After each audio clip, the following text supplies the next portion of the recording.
Welcome to Ambient Discourses, conversations with musicians and composers who create musical experiences and sonic landscapes. My guest on the program is UK-based ambient electronic artist Jack Dolan of Staeppanwulf. First and foremost, Jack is an avid reader and writer and is quite well-versed in philosophy, which is exactly where we're going to take you on this wild ride of an interview. We touched on his concept of literary isolationism and how it informs his music, plus peeking behind the curtains toward the eternal source of inspiration and a variety of other philosophical concepts like the unity of opposites, Stoicism, Taoism, and others to name a few. Well, if you're not versed in philosophy, don't worry. Allow us to assuage your inhibitions with links and resources to what we talk about in the show notes. But before we begin, I ask for your patience. With international conversations, network lag is bound to happen sooner or later, and this interview was of no exception. I appreciate your patience with some of the network-related audio issues that you may hear during the interview. But let's get to it, shall we? Slip on your conversational life preserver. It's about to get deep in here. Without further delay, here's my conversation with Jack Dolan of Staeppanwulf. Well, welcome, Jack, of the ambient project Staeppanwulf. Actually, a quick side note. Do you prefer Staeppanwulf or Staeppanwulf? Either way is fine by me. The correct pronunciation would be Staeppanwulf because it's derived from an Old English prefix. But anybody getting it even remotely right is good enough for me, so don't worry about it. Staeppanwulf, that's great because I felt myself wanting to elaborate on the pronunciation to make it more aesthetically pleasing. And knowing that it's pronounced Staeppanwulf, that's even better than what I was doing with Steppenwolf, trying to make it as non-American as possible. That's it. Jack, it's wonderful to have you on the program here. Before we start diving into topics about your music, let's get to know you a little bit first. Share with me about your musical history and how you came into music composition. Yeah, sure. I've been playing music pretty much since my youth, if I'm honest. But only recently I've gone into the foray of software music, computer composition, if you will. I first started doing this during the first lockdown, just doodling away. And then it occurred to me that I actually could produce music, record it, as well as distribute it publicly, because prior to that, as a guitar player primarily, I just kept it on old cassettes, tape recordings. I didn't share it with anyone, least of all the world. But when I discovered Bandcamp and digital workstations, that's when it sort of clicked for me. And I just kind of fell into what I consider to be ambient music now. It's not all ambient in the soft sense, but I just found that technique and releasing it with the mastering and the audio progression and whatnot to be relatively straightforward, which I wasn't used to playing on the guitar. So it was only until about 2020 or 21 where I discovered electronic music production. And as I say, it was relatively straightforward. I wouldn't say it was easy, but it was straightforward to compose, produce, and release pretty much straight away. And I just took away with it. I kind of liked the process of getting things done relatively quickly. And with my Staeppanwulf project, it was essentially, it wasn't meant to be, I wasn't willing to share it with the world, as it were. It was just my own little bedroom pastime, as it were. And I just kept on doodling around. I made little compositions here and there using the AW software. I thought that's quite nice. And after several months of getting into it, just to pass the time, I realized I had the makings of an album, or at least I thought I did. So I released my first album, Distotypal, in 2022. Took me several months to get there. And yeah, as I say, I just kind of stumbled on that. And I thought, well, perhaps I could share it on Bandcamp and see whatever happens to it, or with it, I should say. And I just got the bug of that mad burst of creativity one can have, especially as an ambient producer. And I rather liked the process of it. It was clean. It was efficient. It was textural, you know.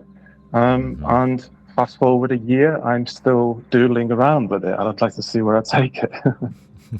That's really awesome. That's not unlike some other stories that I've heard from other musicians where they've just kind of stumbled upon it and found it to be a joy and a delight, and some have even found it to be therapeutic. Has the process of creating ambient music become a little bit of a therapy for you, or maybe a spiritual or meditative expression? Oh, certainly spiritual, yes. I've always been interested in ambient music, whether it's in, a guitar texture or an electronic one. But certainly spiritual, yes. I find it conducive to meditation, yes. But what got me interested in proliferating my music as an ambient musician or creator is how I personally feel it reconciles with the process of reading and writing. Because I consider myself to be a writer. I have a history in literature. It's another one of my lifelong pastimes with music. And I thought, well, what if I could reconcile the lack of vocals in my ambient production with the process of, as I say, either reading or writing? And I thought at the time that it was pretty good in that way. So there is the impetus behind why I do what I do. So if you go to my Bandcamp, I put an emphasis on a term I believe I coined. I'm not sure if someone else has created it, but it's literary isolationism. And it's nothing cryptic at all. It is what it is.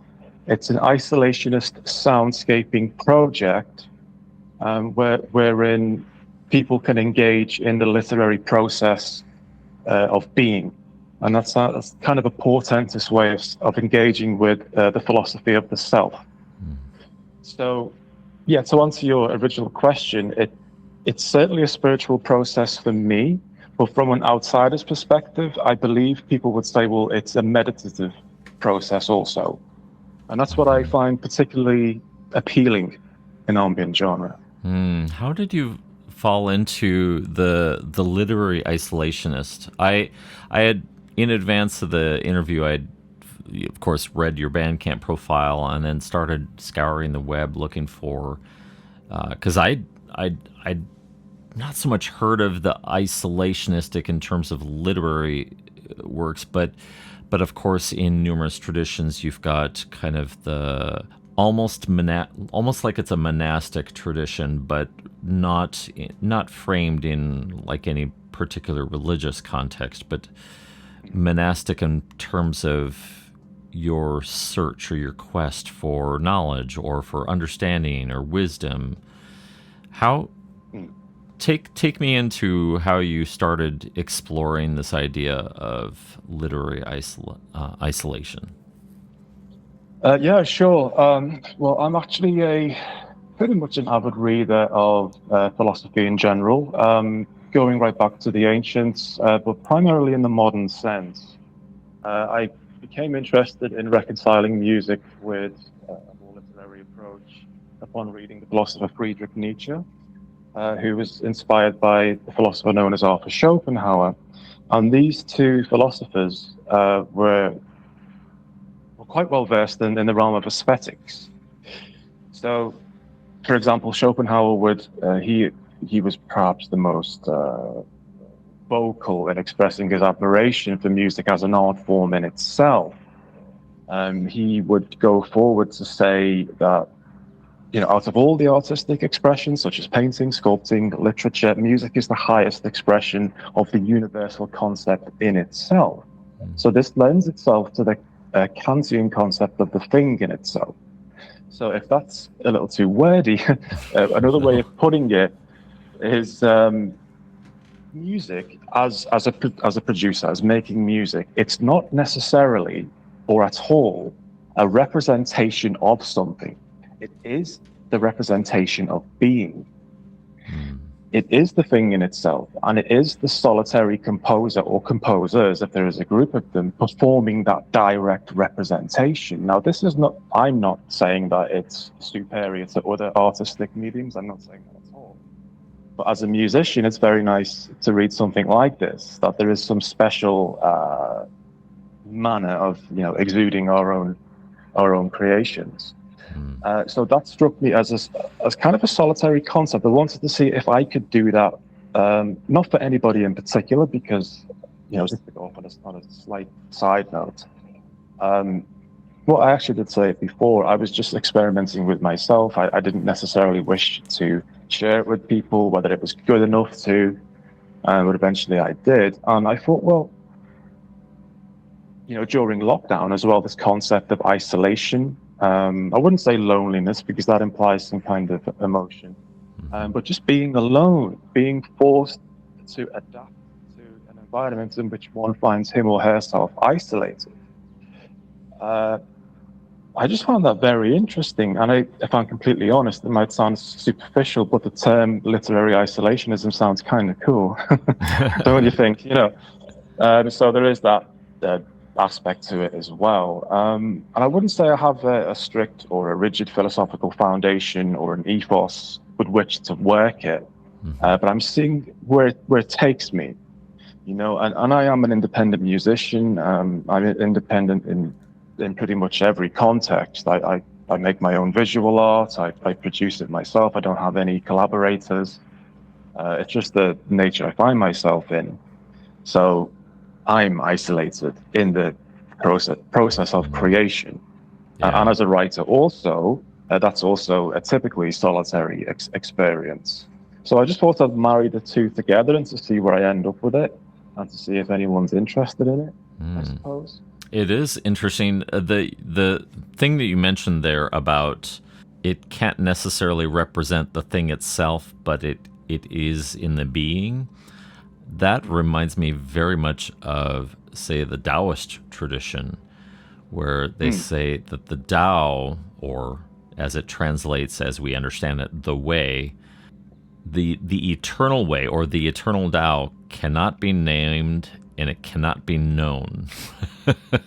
Right, yes. But the, what do they call it? The mother of all created things, or all things that are or exist as we know them, the tangible things, that's the only thing that can be named and can be talked about. And there's this dichotomy and dualism not at odds with each other, but it's this complementary thing of you can't name the thing behind it all, but you can express the things that are named, the things that are in. So carrying this over into the philosophy that you're approaching with, I think that is more universal, that the thing behind our art and the music that we create in those isolation experiences, you can't really put a term, or it's very difficult to describe music. It's very difficult to put it into succinct words that is universal for everyone. But the end product, you can talk about it. But it's not the art itself. So yes. Yeah, very well said, Michael. It's as you say, it's that thing, whether it's objective or subjective, which we find ineffable, but we can sense it, or we can even engage in idealistic approaches to it. We know it's there, even if we don't know what it is.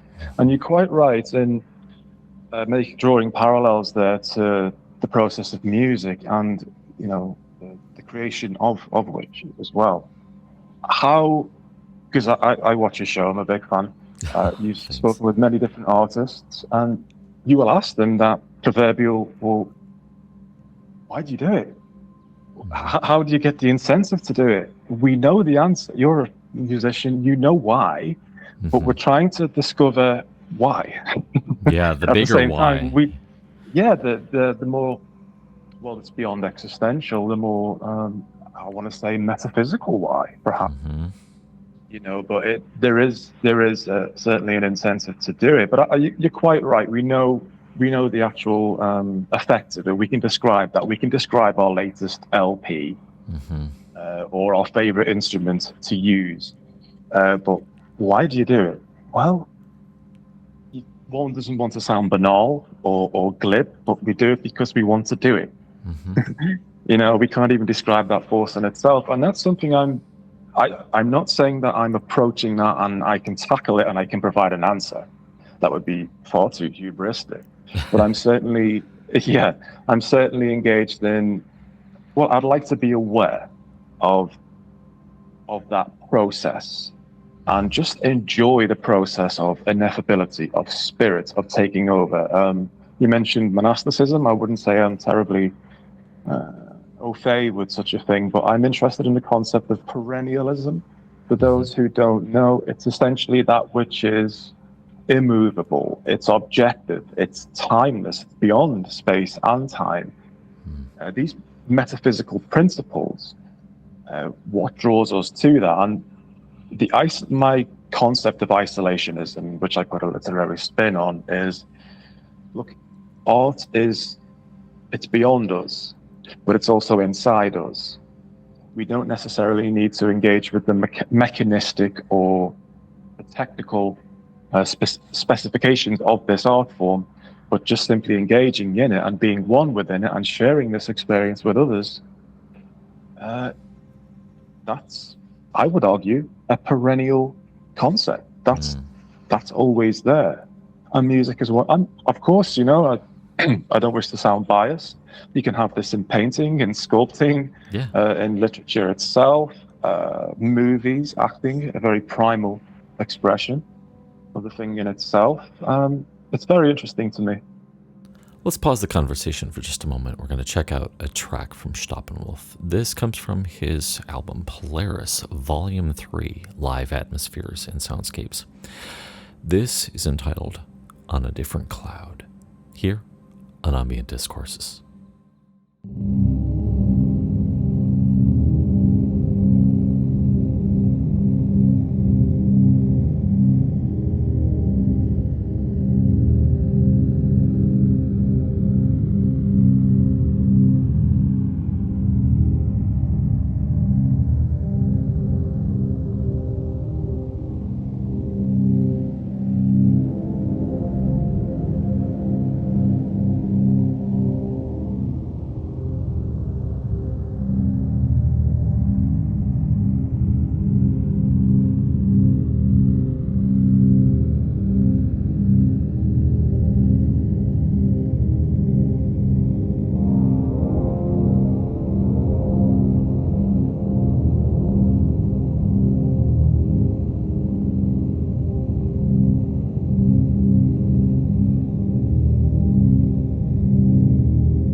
What's also interesting, building upon that, you mentioned on a couple little tidbits in there that there is also this sharing aspect. This, of course, we can't help it as musicians to want to share our creations or share our art with the world.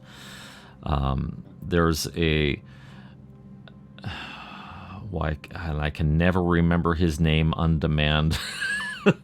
There's an artist from Iceland, and he made the comment that real art cannot exist in a vacuum. It needs an audience. It needs a listener or a viewer or someone to engage with it in the space. One of his famous exhibitions was this mist, this vapor that trickled from the ceiling, and only from one perspective could you actually see this the spectral the colors of the rainbow cascading out from the mist or the vapor. But to have that experience, you have to be there physically and consuming the art and observing and reflecting on it. Yeah. To hold that into balance, this solitary experience of creating music and listening experience. Would you talk about what your perspective is on music in terms of community building and a shared experience? How does that align with some of the concepts that you're playing with in terms of isolation and things done in private? Yeah, sure. Excuse me. Yes, it does seem to be.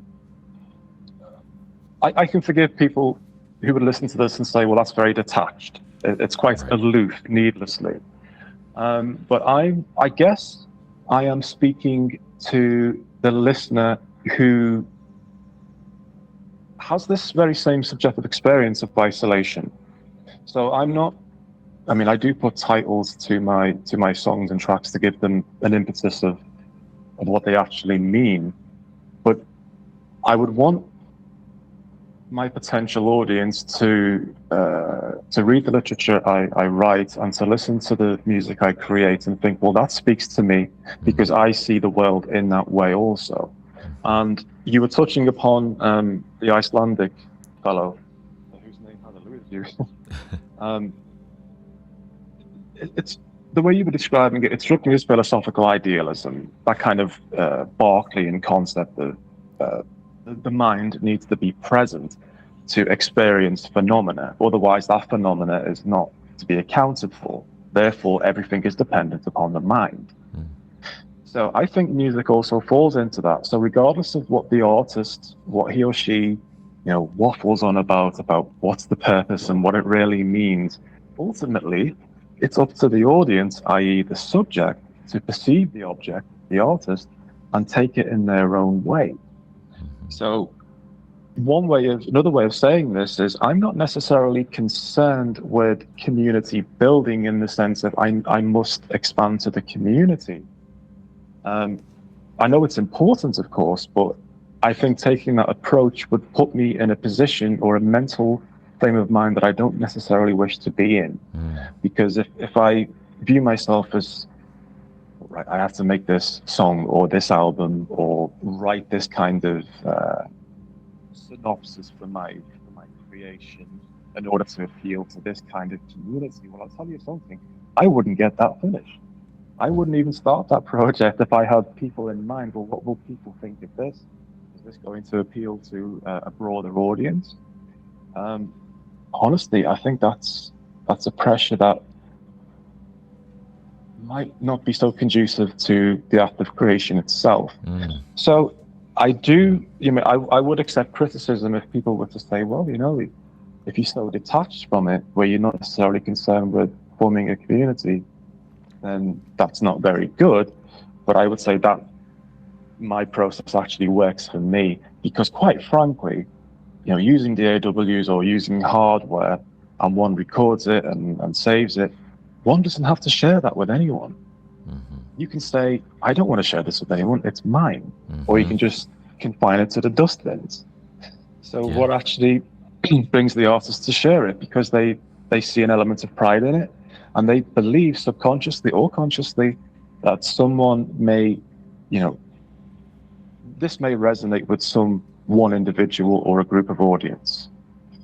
That's the way I approach it. If that makes any sense, or if it makes no sense, please ask me again. It makes absolute sense. You're in kind of regurgitating up the Taoist remarks about the parallels there. You're creating community without creating community. Because you're sharing this in, first and foremost, as your own expression to create your own space for writing, for reading, for meditation, whatever, fill in the blank, in the act of selflessly putting it out there, and regardless of whatever the outcome is, you invariably open yourself up to an opportunity for other people to go, like you said, yeah, I see myself in this, or I see a parallel in my life that represents this. Like for me, I completely identify with not so much the isolationist, but the solitary nature of creating, the solitary nature of listening, especially when it's on a deeper level of listening. You're not just listening for consuming. You're not just listening because it's puts me in a good mood or helps me get through the day, but really listening intently to the textures, the spatial relationships between sounds and notes, and the counter melodies and counter rhythms, and all of the things to try and paint this space. And it is done in solitary nature. But I think even in that purest state, when you're doing it for yourself, and then you happen to, well, I'll just put on Bandcamp, see what happens. And regardless of the outcome, there's probably still other people out there that go, yeah, yep, I see myself in that. And it resonates with them. And it becomes, I think, the purer form of art. I don't know if that's an outlandish thing to say, but it might be. But I think... yeah, very well said, by the way. I think you're in the right ballpark as well. You got me thinking, perhaps I should attend Literary Solitude. But it's the same principle as far as I'm concerned from my perspective, but you're absolutely right. The community aspect, or the object-subject dynamic, as it were, that will never go, not with art, because you could very well pose the question, well, why make art if you're not going to share it with anyone beyond yourself? I guess you could say you could make it for yourself, but I don't think many people truly do. We do wish to share it if we're proud of our creation. Even if it's with our very close loved ones or our family relatives. There is still that element of ego, I guess. We do wish to share it. We want to have an effect on people to a degree. Yeah, very well said. I'm also surprised as well because I'm not familiar with Taoist philosophy. I have heard of it, of course, but I haven't dabbled into it. Yeah, I'm relatively new to it as well. On a side note, and I really don't wish to make this about myself or my journey. But ahead, please. I had a conversation with Robert Rich. I've interviewed him publicly for the show, but there were some things that he talked about that really resonate with me, and I've been on this spiritual journey trying to peek behind the curtain of ego and self, and because I feel like there's something bigger there. I don't like religion. I've had my time with religion. It didn't do anything for me, and the metaphor just was not conducive to my sensibilities and my logic and my reason. But Robert had talked about, among many topics, Taoism and some of the and how it really inspired his latest work. And so I was really curious, and I'm like, I think I'm going to look into this. I've heard of it, much like you. And when I started reading some of the old writings as translated in English, I was like, this is amazing stuff. This idea that concepts like there's a lot of dualities. There's this idea of, like I mentioned before, the Tao, or the way, the eternal way, cannot be named. It cannot be described. But yet at the same time, it is the only way we can hope to start to initiate the way of living the life. Yes. Of. So you need the words to describe the thing in order to initiate or spark the life of, I'm going to try and live this way. So kind of tying this into the musical aspect of things, as a creator, as creating art, I've found that there's just this deeper space that I've been really hungry for. And so I'm really curious to dive into kind of some of the things that you've been learning and reading along the way that have made you not so much suspicious is the wrong word, and I'm trying to find the right word for it, but I'm going to use it anyway. Suspicious of average human convention, the average thinking, and going about life on autopilot, and that there's more behind that. And one of the ways you can experience that is in solitude. And so using the Taoist tradition, it is very solitude. There's meditation and letting go of attachments. That's a huge thing. Getting rid of your desire, the desire for things, as it leads to suffering and leads to self-induced or self-imposed agony by wanting material things and wanting the things that we can't own, when the reality is that the things that we can own are they're intangible. They can't be named. It's this endless pursuit of, I don't know, for sounding my apologies if this sounds hokey, but the finding unity within the bigger way of things and coming into better harmony with life. Yes. It doesn't sound hokey at all, and I appreciate the question. You are quite right. You've gone deeper than I expected, if I'm completely honest with you, but in a good way.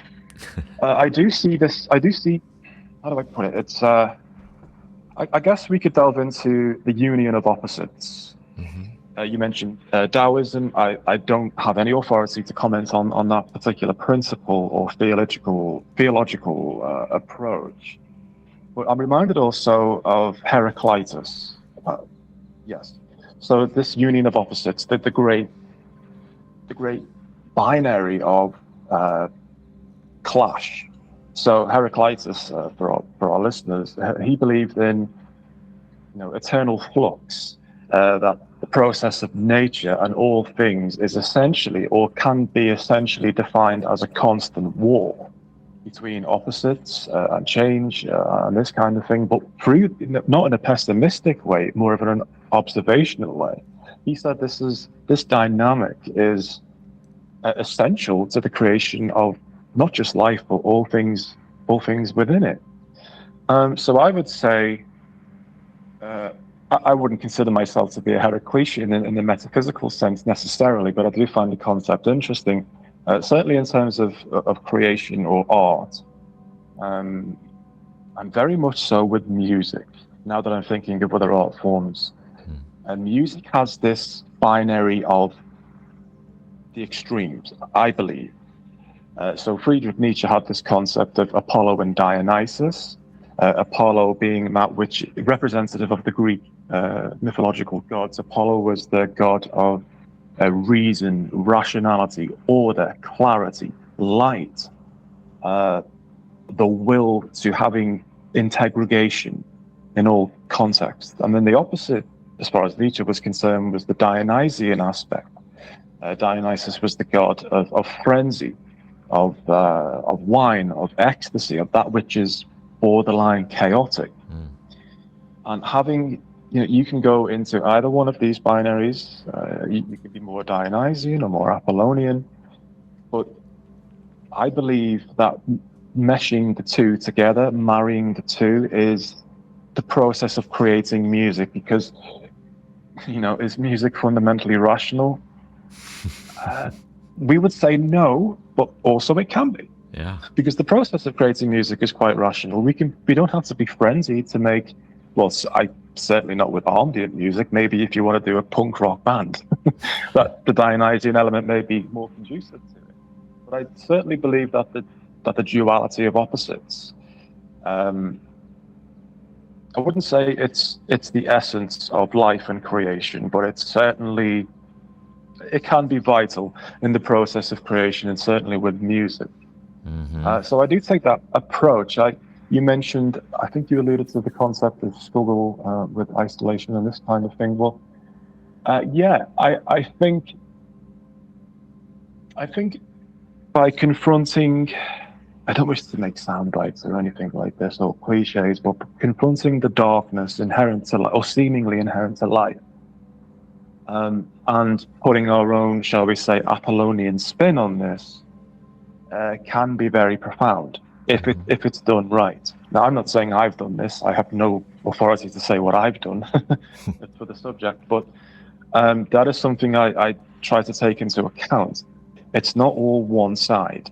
There are dualities here. There are also grey areas, of course.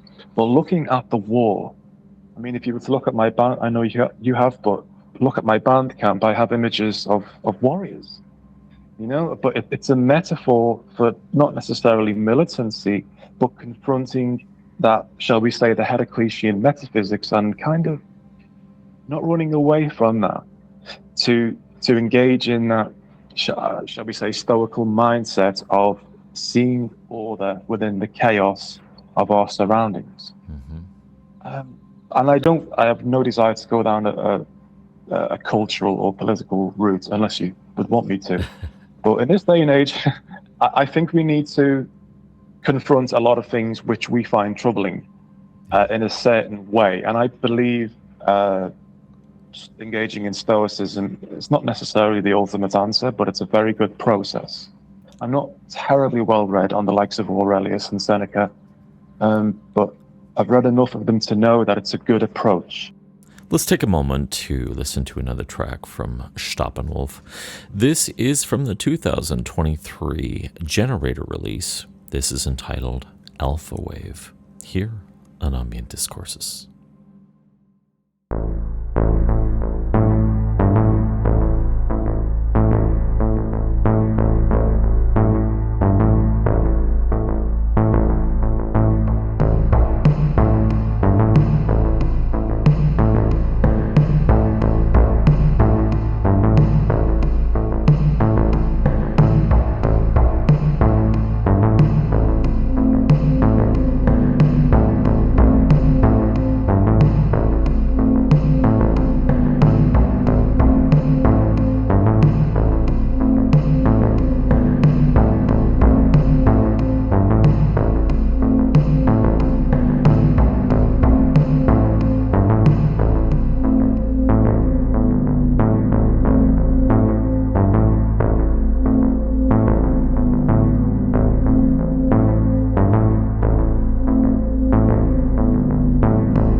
would highly recommend it as a very good, even a good starting point for, and I'm, I guess, addressing the listener at this point, that if you're looking for something to introduce a little bit more strength and rigor to your thoughts and to how you observe and respond to life around you, Stoicism is like, it's amazing. In fact, it's remarkably complementary to Taoism and even Zen Buddhism, in that it's this removal of attachments, like systematically going through your life, the daily process of observing your thoughts and realizing which ones are, okay, I really need to remove my attachment for this particular thing because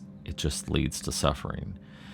And Marcus Aurelius and Seneca and all the other cats in Stoicism, they have so many profound things to say on finding balance in your thoughts and in the way you conduct your life. And so all that as a sidebar for yes, I recommend Stoicism, a deep dive even. Now, I don't necessarily ascribe to everything that the Stoics teach. I still wrestle with the idea of God, despite my innate curiosity for wanting to know what's behind everything.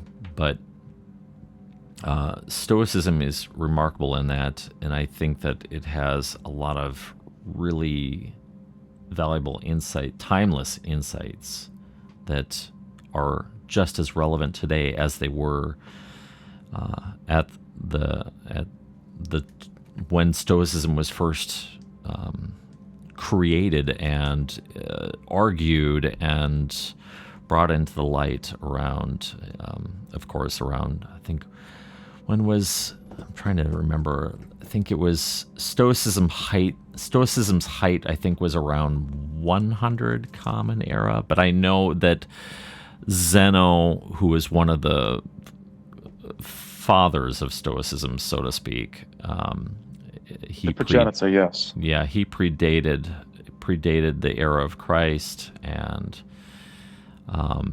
had some really remarkable and outlandish ideas that challenged the sensibilities of the aristocracy and the supposed thought leaders of that time. So, yes, very interesting. I'd like to delve more into that, for sure. But it's. I would perhaps argue even more so that Stoicism is even more necessary in the modern day, because I wouldn't say that we're living in an increasingly materialistic age or era.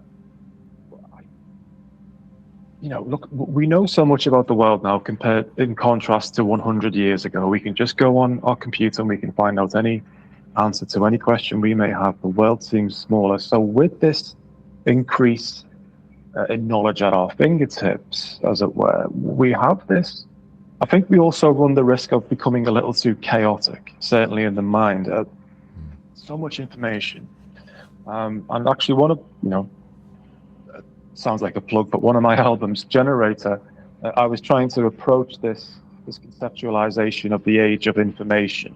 And I wanted to see where I could go with it.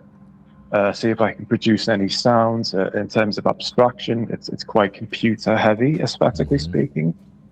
And during this time, I just got to wondering, where is it going to go?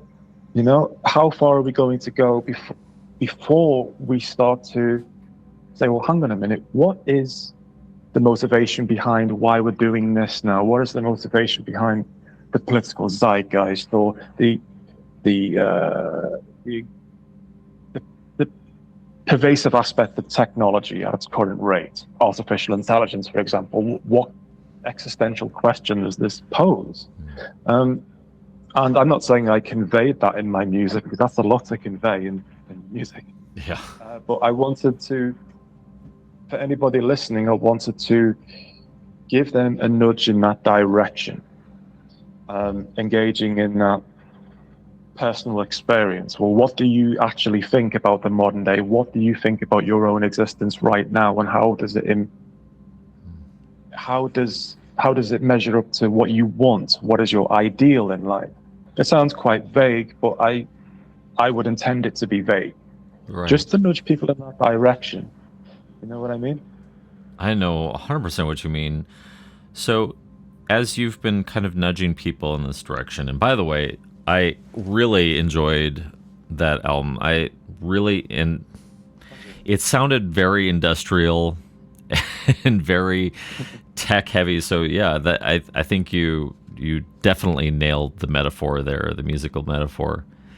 Thank you, I appreciate it. What have you been, as you've been exploring these ideas, what have been some of the constants that have stuck with you as you've meditated on this idea of technology and AI and being inundated with information and completely overwhelmed? What have been some of the things that you've been working through and processing? That's a very good question. I find maybe this is more indicative of my kind of mindset, but with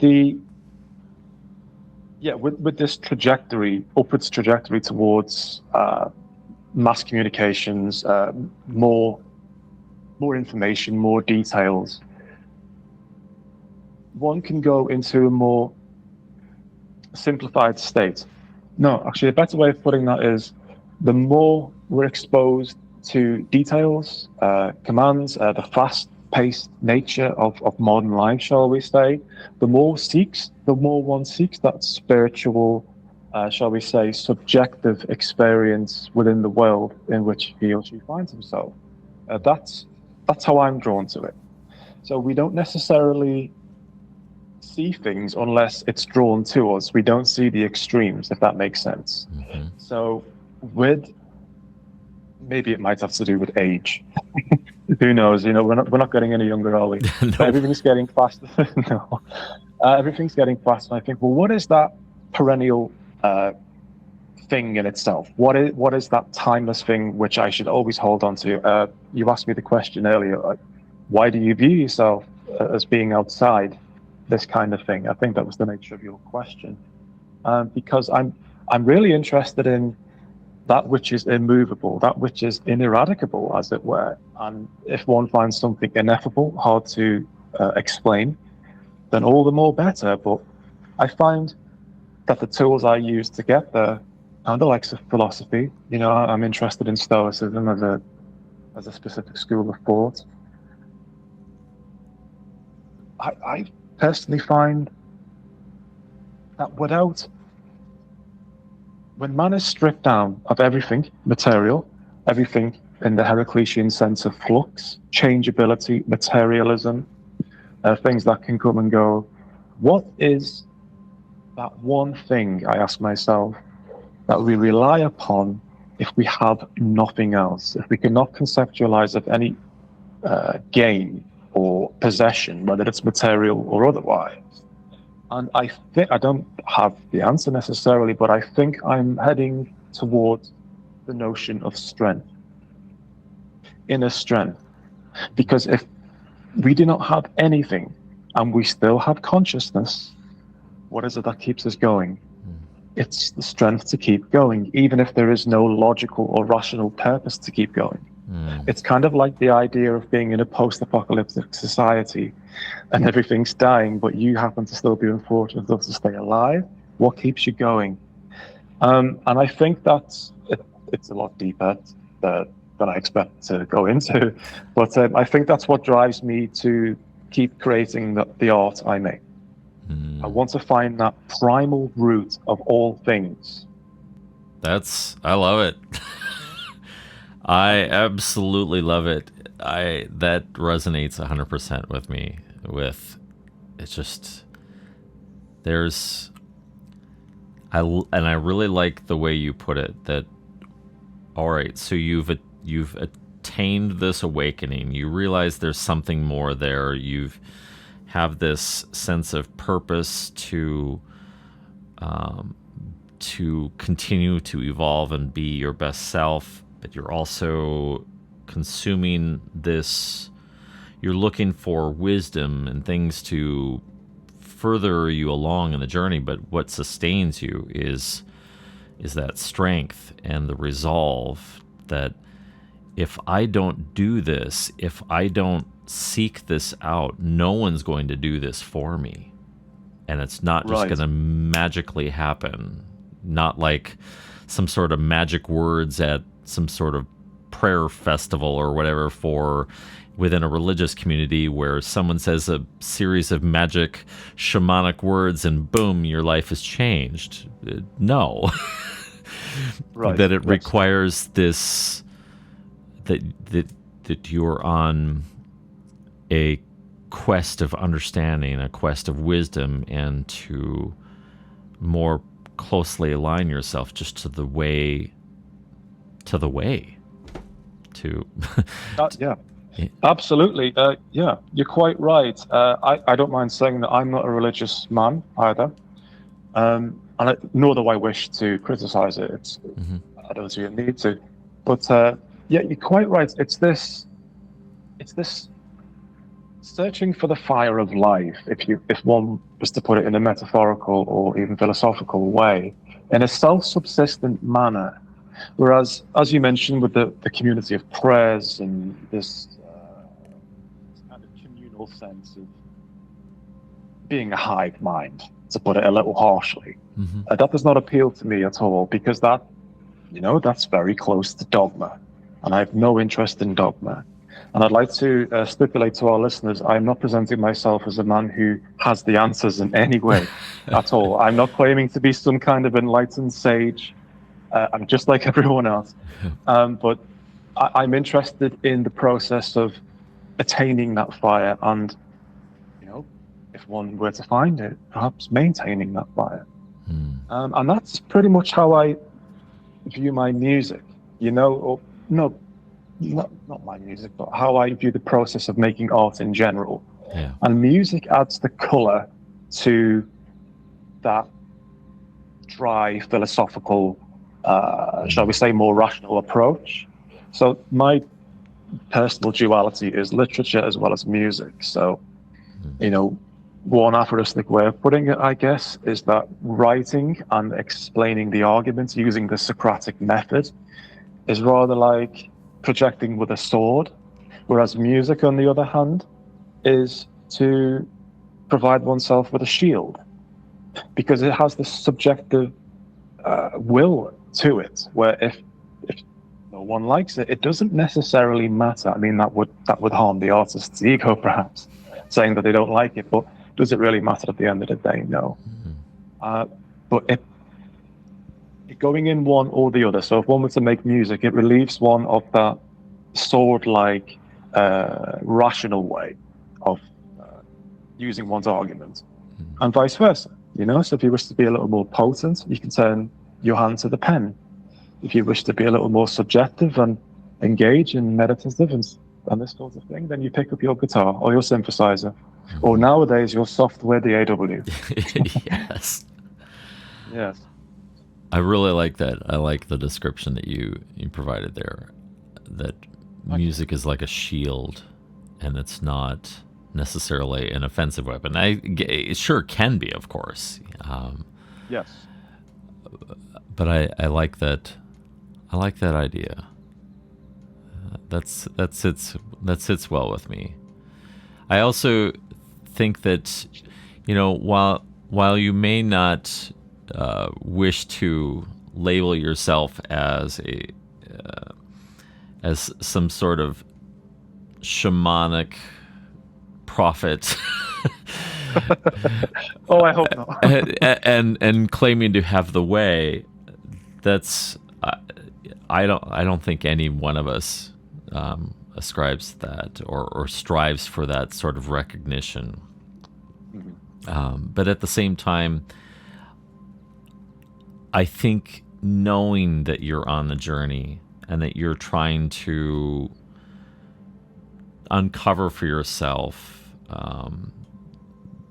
a greater sense of wisdom and observations about the nature of life, the nature of ourselves, the nature of our relationship with each other as human beings, with the earth. I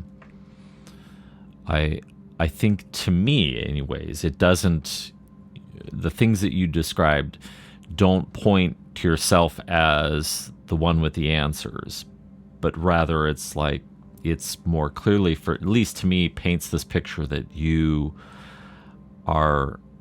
hungry and you to learn, and you approach all of this with less and less ego. Let's check out another track from Staeppanwulf. This is entitled Hermetic Song from the Filosofia EP, here on Ambient Discourses.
On that note about ego, I know that we as musicians and artists struggle a lot with ego.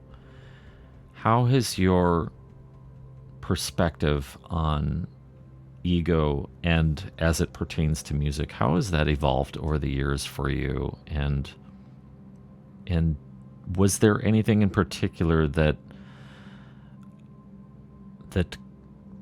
connected with you and helped you see the folly in ego and trying to bolster this idea of self?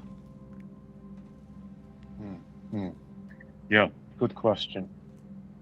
It's actually it's not something I've been cognizant of. I wouldn't say I'm at war with my ego, to put it in that way. We all have an ego, of course. We need to have one in order to. Well, if you put yourself on Bandcamp and give yourself a name in music, then of course the ego is present. Otherwise, we wouldn't create anything at all. Perhaps I'm not there yet. Perhaps I need to learn about the ego a little more. But to give you an actual answer, because I have been playing music on and off since I was a prepubescent teen, if I'm honest. But I hadn't really gone public with it until 2021, when I described it, as I described earlier, with the music. I personally thought, so if you were to tell me prior to my Bandcamp experience that I'm going to make music and I'm going to put it out there, I'm going to make 4 studio albums and a bunch of EPs, I would say, yeah, well, that would not last long, because I would take that stuff down, because I would not be happy with something if it doesn't mature right, or I don't like this kind of note I used, or the mastering wasn't perfect. And that's very true. The mastering is not perfect on a lot of my releases. I would have presumed I would have been like that. But I've since found that I'm actually not, because I've looked at my older stuff and I'm not proud of it. Some of it is okay, but I don't look and say, wow, that's really good. I'm so Brian Eno, right? No, I do not think that at all. I think, well, I was in a different headspace back then, but the idea of taking it down because I have a degree of shame over it, or it's not good enough, or I wish to be a perfectionist in inverted commas, I don't think that's conducive to my journey, because the way I see it, music is a personal diary of one's emotions, of one's state of being during that time, and that which is incommunicable, it's a perfect medium for that. So if I'm embarrassed of track 2 on the second album, or a whole bunch of tracks, well, that says a lot about my personal growth and my level of maturation. Well, I'll make something better, because we've all got to start somewhere. Unless it's absolutely woeful, then maybe someone would say, yes, it is. But it doesn't really matter, because I use that itself is more or less a lesson on the ego, is it not? It's teaching me a bit about what I take value in at this point in time. Instead of being overly self-conscious and inversely, shall we say, narcissistic, and taking it all down, I hate this, I'm embarrassed, it doesn't really matter, because at the end of the day, there are so many people going through the same experience. I've not met any artist, or maybe one or two, who is not their biggest critic. And they show you their art, whether it's a painting, a book, or a song, and 8 times out of 10, one is very impressed with this, but they think it's awful. Well, they say it is, but there is that inner self-critic. Does it really matter if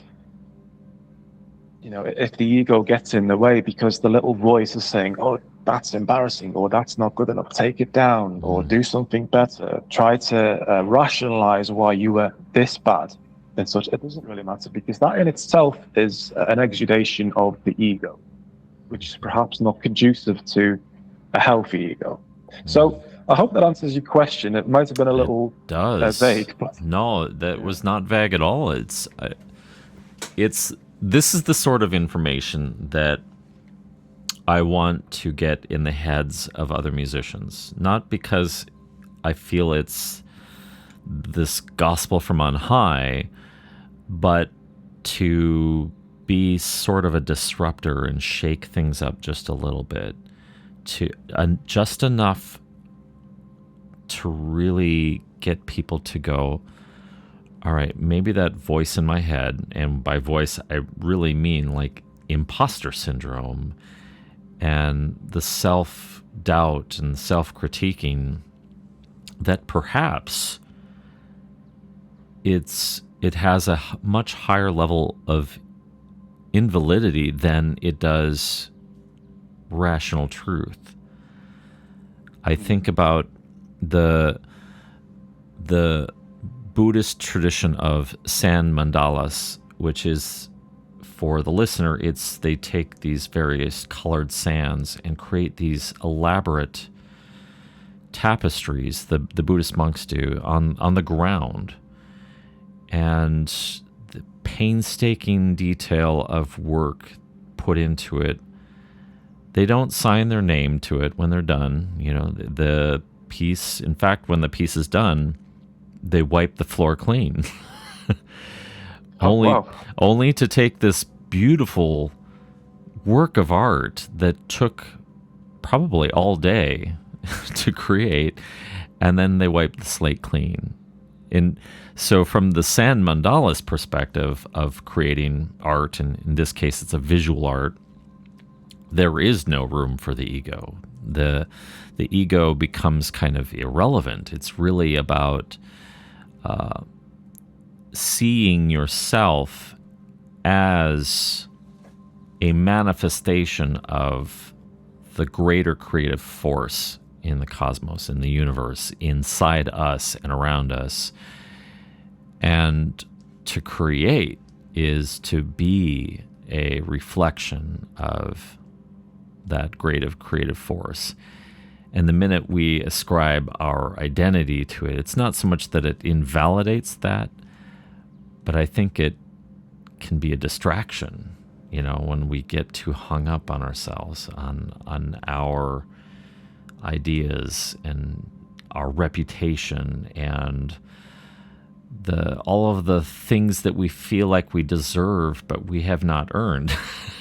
More listens on Spotify, or enough sales on Bandcamp to earn a living, and all of that just seems like completely irrelevant to the real purpose, I think, of of being a creative individual is that you, as a creator, you are a manifestation or a reflection of, as the Taoists say, the eternal Tao. You are a reflection of that. So the eternal way, the eternal creative force is in you. You are it, and it is you. And ego is, it almost has this way of diminishing the power and the beauty and the uniqueness of whatever we create. It's almost like it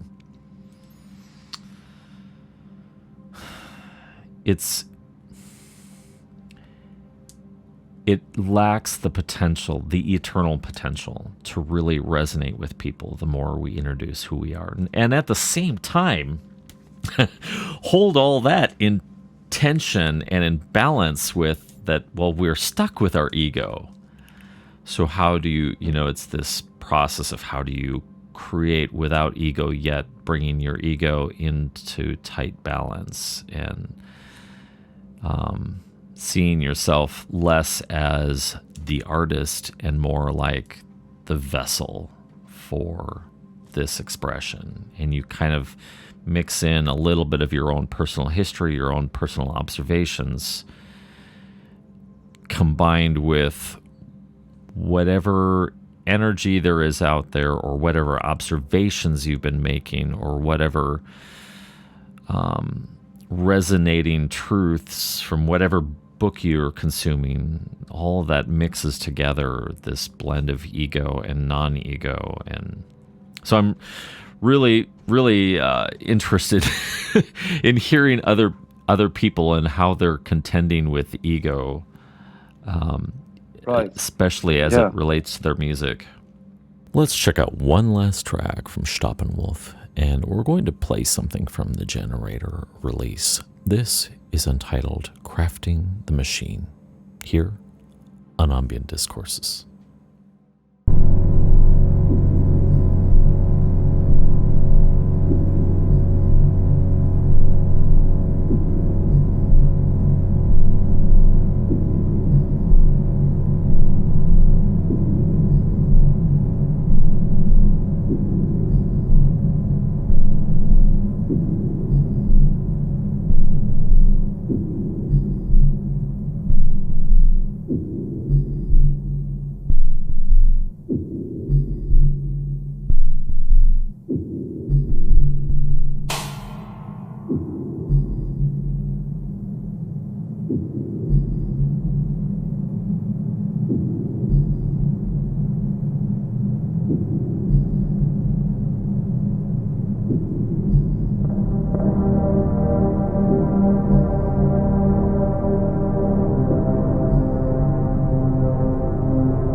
Following from what you said there, doesn't it go to show the inherent duality of nature itself, of life and being?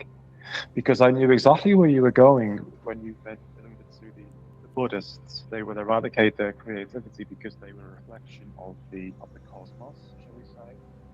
But on the other hand, as you culminated there, we still need to announce ourselves as beings of agency. If we were not to have agency in this pervasive cosmos, in the Buddhist sense, then are we even really worth paying attention to as artists? Right. So you have to find that balance. Life really is all about balance, because we have a band camp, because there is, most people who are well-adjusted individuals will have this dual conflict within, well, I don't wish to come across as too big-headed here, but at the same time, my name is Staeppanwulf, or my name is Stoicis, and don't forget that, right? So you've got to find, you do have to find that, and I think you have to come to terms with that, shall we say, struggle. It's not always a struggle, but usually it's conceptualized as this. Yeah, it is a struggle. Yeah, it is. It's just a matter of, this is why I like Stoicism so much, because the Stoics, do correct me if I'm in the wrong ballpark here, the Stoics didn't necessarily have a rigid metaphysical system. They were not systematizers. They were responders to, I would say, the being of life and the becoming of life also. Because nature is becoming and that which is spiritual is being. So the Stoics had this sense of their own ego in a world of becoming, or characterized by becoming, in that Heraclitean flux sense. But they wish to maintain this core element of their being, their agency, that which is immovable, as I said before. How do we find that balance? Do we really need to, in inverted commas, know the answers? The Stoics, I think, would say, well, you can look for the answers if you will, but don't come crying to us if you can't find it. You have to concentrate on yourself. Oh, totally. Yeah. That is Stoicism right there, is this idea of, they talk ad nauseum almost about this idea of freedom is really being free of your attachments, free of your desires, and being liberated in being self-sufficient and clear in your thoughts, and inspecting all of the things, inspecting our opinions, inspecting the things that we feel magnetically drawn to, and go and really be willing to ask some tough questions, like, why am I still drawn to this? Like, why am I so hung up on whether or not people like my music, or why am I hung up on that I need people to like it or to make sales? It's this idea of liberating oneself and that's kind of the end goal, is living a life of real freedom, real liberty. I think there's a lot of value in Stoicism there, that you're right there, that they teach this idea of not clinging to ego, because ego, it's necessary for defining things, it's necessary for getting along with the systems in our world, but the higher value, the higher thing to strive for, and I don't know if one can ever attain it, but is freedom through enlightenment, and freedom through pursuing wisdom, and doing the hard work of inspecting your thinking, inspecting your opinions, inspecting the things that you're attached to, and the things, conversely, that you're repelled against, the things that you find difficult to reconcile. And yet there's a space in our world for both of those things to ultimately coalesce and coexist. The idea of light and dark together, or yin and yang, to borrow from Buddhism. And I've noticed that in in your works that there is this play with duality. There's a lot of darker moments, so you've got a lot of dark ambient textures and perspectives kind of introduced musically, along with some lighter, freer, more airy moments. And I think it's so to kind of bring things over to your musicality, I think that you do a fantastic job at displaying that duality and offering the listener a contemplative experience to kind of look at themselves and look at the world and start to ask the difficult questions that I think are necessary for us to evolve as human beings. So all that to say, I love your music, and I think you do a wonderful job. Oh, well, thank you very much. I appreciate that. And likewise, too. But yes, you're absolutely right. I'm glad that you've actually recognized that in my music and my artistic expression. I think visually, my aesthetics do tend to the darker. I mean, I have so many album covers with polar ice caps on. I'm just fascinated by that. I want to say the root of being, but that might be a bit too portentous. It's just confronting everything that is put before us in life head on. To use an old-fashioned phrase, riding the tiger, so riding that chaos, which usually befalls us. I mean, I don't wish to sugarcoat anything with anyone, but nor do I wish for the opposite. I would like to think that I have,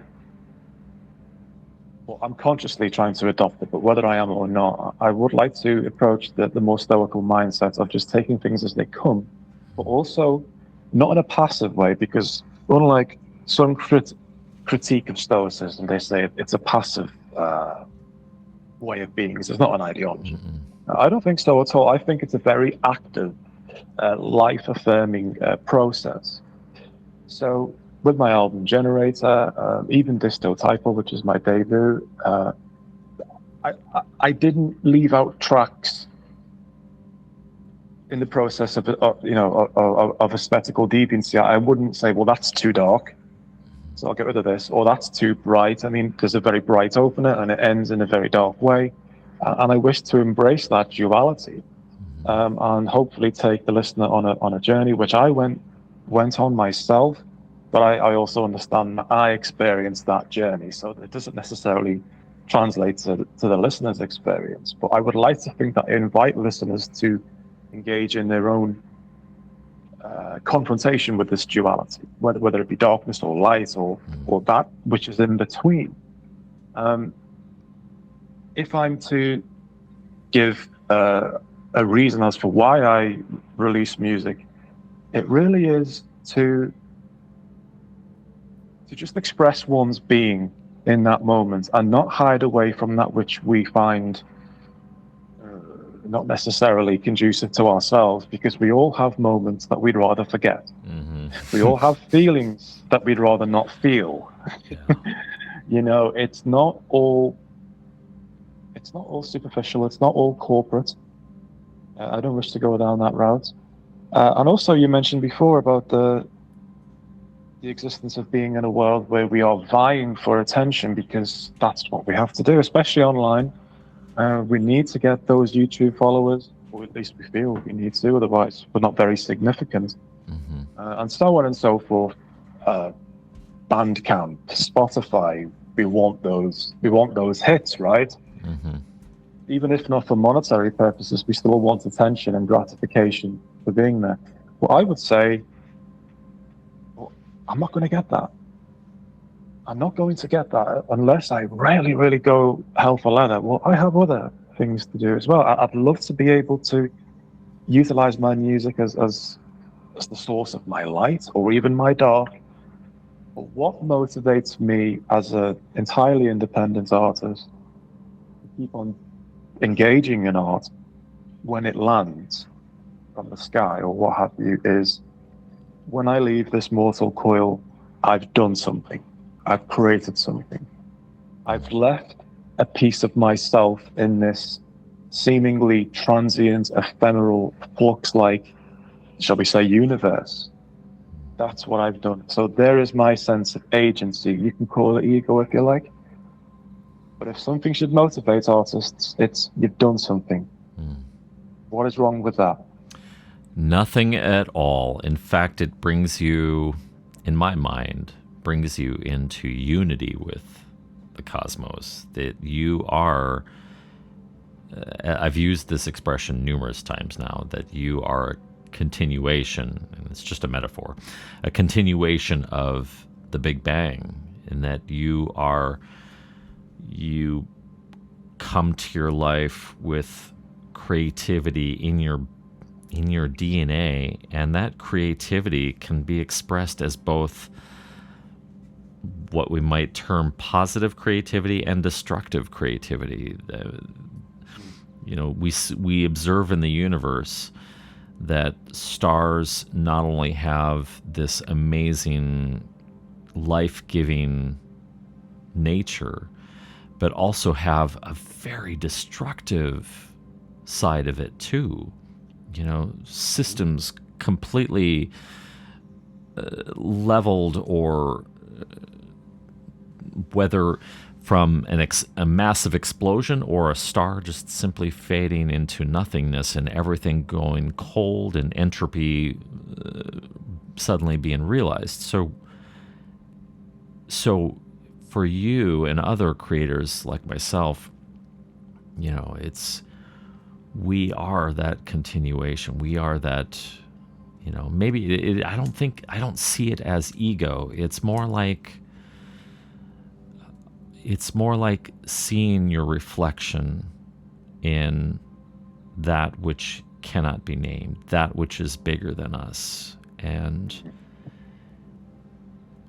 we're just doing what I hate the word made because it implies that, there's a creator beyond our parents, but we're living in conformity to what's written in our genetic code, and that's to express ourselves based upon what we see, our observations, and making something that didn't exist before.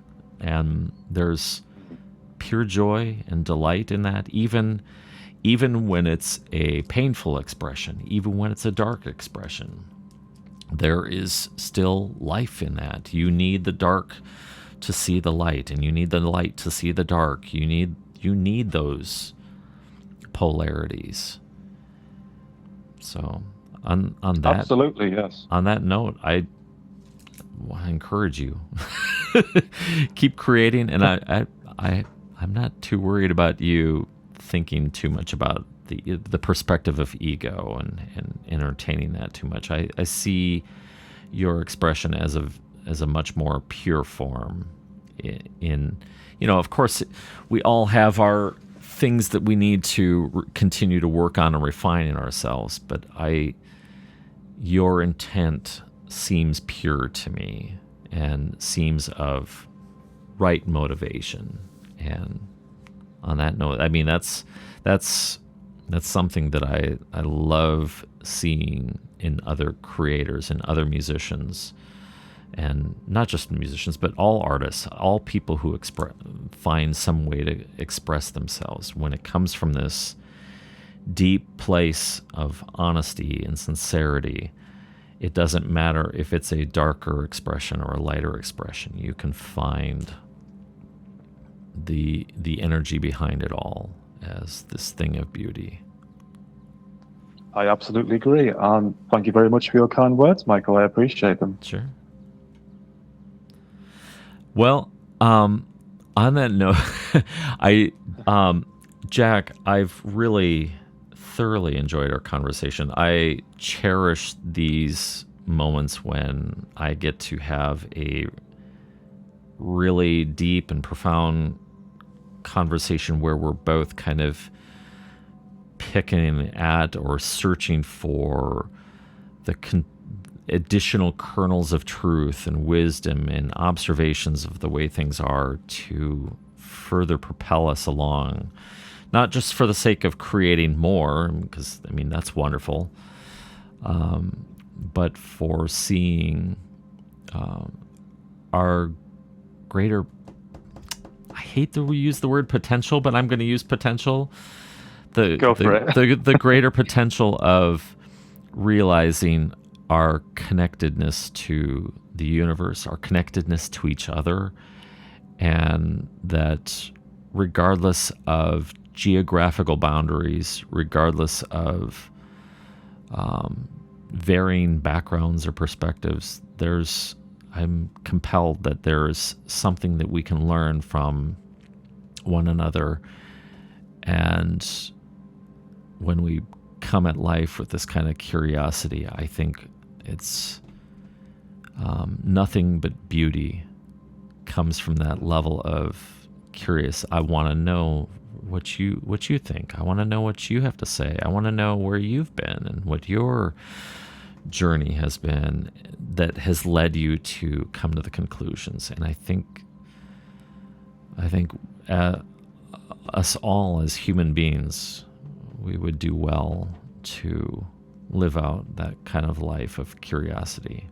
So on that note, Jack, thank you so much for your time. Thank you so much for your perspectives, for your selflessness in sharing your music with the world, even though it's your own personal expression. And just, I wish the very best for you. I wish for